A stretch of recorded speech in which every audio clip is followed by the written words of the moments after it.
Here I have HTC U11 Lite, and today I'm going to show you how to format SD card on this device.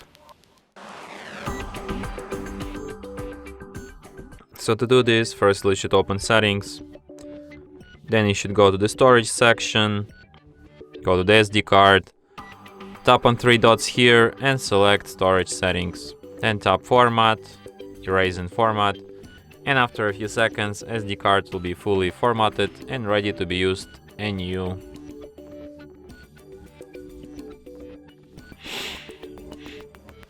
And that's it. Thanks for watching.